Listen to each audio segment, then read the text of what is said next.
السلام علیکم ورحمۃ اللہ وبرکاتہ۔ ناظرین کرام، ہم آپ کو اوقاش اسلامک میڈیا میں دل کی اتھاہ گہرائیوں سے خوش آمدید کہتے ہیں۔ بے نمازی کی قربانی کے حوالہ سے آج آپ کے سامنے کچھ معروضات اور کچھ باتیں کرنا چاہتا ہوں۔ رب العالمین نے اپنے مقدس کلام کے اندر فرمایا ہے، اعوذ باللہ من الشیطان الرجیم، بسم اللہ الرحمن الرحیم، وَأَقِيمُوا الصَّلَاةَ وَلَا تَكُونُوا مِنَ الْمُشْرِكِينَ، نماز قائم کرو، مشرک نہ ہو، مشرکین میں سے نہ ہو۔ یہ سورہ روم 21ویں پارے کی آیت ہے۔ فرمایا کہ لوگوں نماز پڑھو، نماز چھوڑ کر مشرکوں میں سے نہ ہو جاؤ۔ ناظرین کرام، نماز جو بندہ دائمی طور پر چھوڑتا ہے، پڑھتا ہی نہیں ہے۔ ایک بندہ ہے سستی کرتا ہے، سستی کی بنا پر ہفتے میں 2 پڑھ لیں، 4 پڑھ لیں، سستی کرتا ہے۔ اور ایک بندہ ہے جس کو بالکل نماز کے قریب نہیں، سالہ سال جا کر اس نے کوئی عید پڑھ لی۔ یا ایسا بندہ جو مشرک ہے، بدعات و خرافات کے اندر مگن ہے، مست ہے، قبروں کو چومتا ہے، چڑھتا ہے، اور بدترین عقائد کا متحمل ہے وہ آدمی، نظر و نیاز کا، اور قرآن کے نصوص کے خلاف عقیدہ رکھتا ہے۔ قرآن کہتا ہے کہ وَاعْبُدُوا اللَّهَ وَلَا تُشْرِكُوا، قرآن کہتا ہے کہ وَاجْتَنِبُوا الطَّاغُوتَ، وہ طاغوت کے سامنے جھکتا ہے، شجر اور حجر کے سامنے جھکتا ہے، قبروں کے سامنے وہ جھکتا ہے، اپنی نیاز پیشانی جھکاتا ہے۔ مشرک ترین بندہ ہے، بے نمازی بندہ ہے، اور اس کا نماز پر کوئی یقین نہیں ہے۔ یاد رکھ لے میرے بھائی، ایمان جو ہے اندر کی کیفیت ہے، اسلام جو ہے اوپر کی کیفیت ہے۔ ہم لوگ جس پر حکم لگاتے ہیں اس کی زہر کردار پر لگاتے ہیں۔ حضرت اسامہ رضی اللہ تعالیٰ عنہ نے ایک بندے کو قتل کر دیا، وہ کلمہ بھی پڑھ رہا تھا۔ مصطفیٰ علیہ السلام نے فرمایا، اسامہ تو نے اس کو قتل کر دیا کلمہ پڑھنے کے بعد بھی؟ تو صحابی رسول فرمانے لگے، یا رسول اللہ صلی اللہ علیہ وسلم، وہ تو جان بچانے کے لیے کلمہ پڑھ رہا تھا۔ آپ نے فرمایا، اشققت قلبہ، کیا تو نے اس کا سینہ پھاڑ کے دیکھا تھا کہ وہ اوپر سے پڑھ رہا ہے؟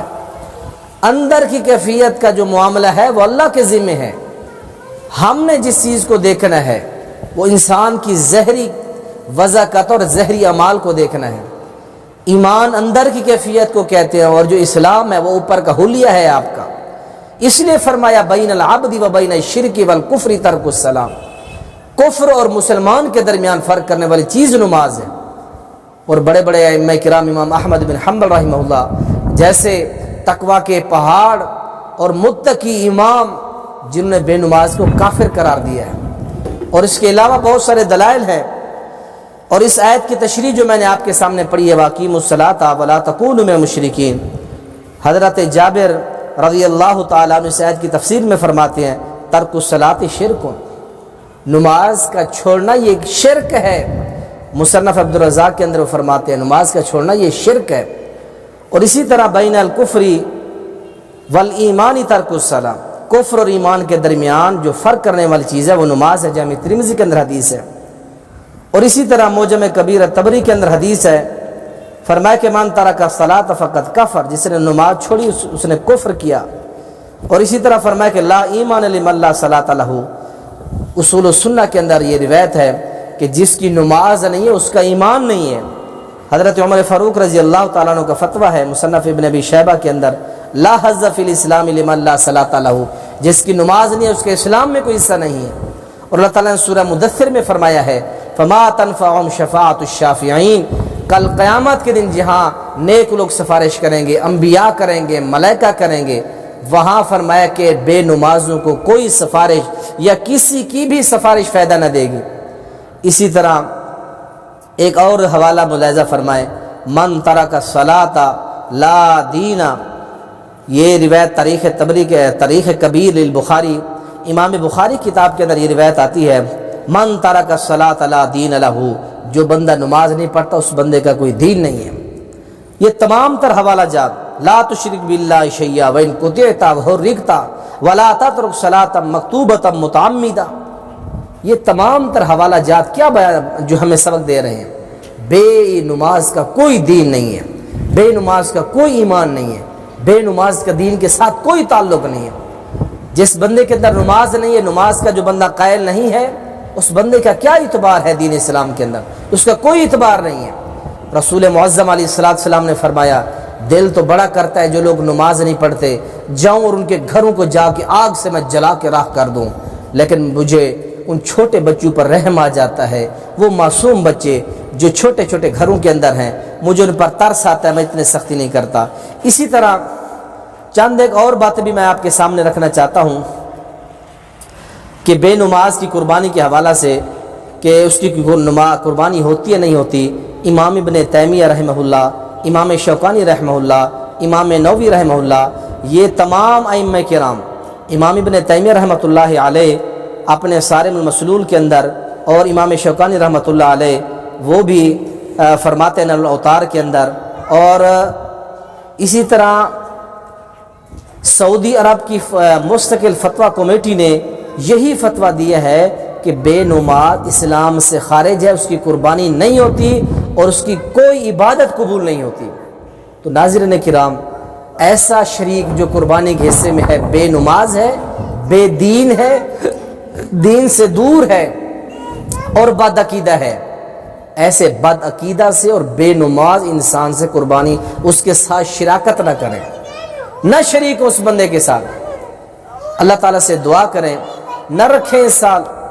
اللہ نے اگر آپ کو طاقت دی ہے جانور لے کر آپ اکیلا رکھیں، لیکن ایسے بد عقیدہ اور بے نمازی انسان کے ساتھ ہرگز قربانی نہ کریں۔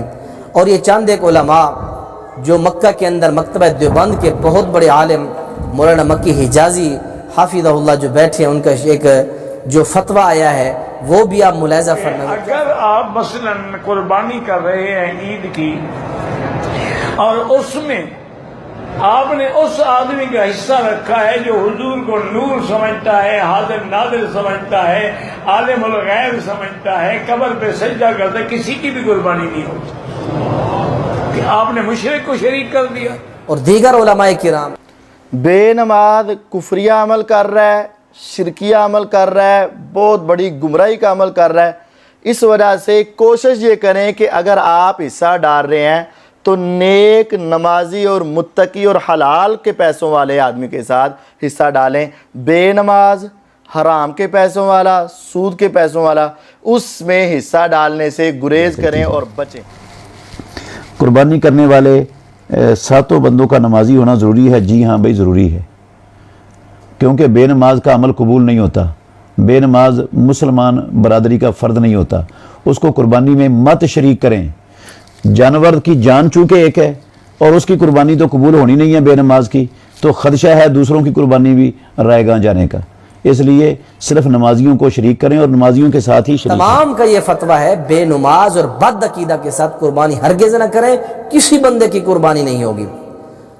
اور اللہ تعالیٰ سے دعا ہے اللہ تعالیٰ ہمیں اپنی ہر عبادت قرآن و حدیث کے مطابق کرنے کی توفیق نصیب فرمائے۔ السلام علیکم ورحمۃ اللہ وبرکاتہ۔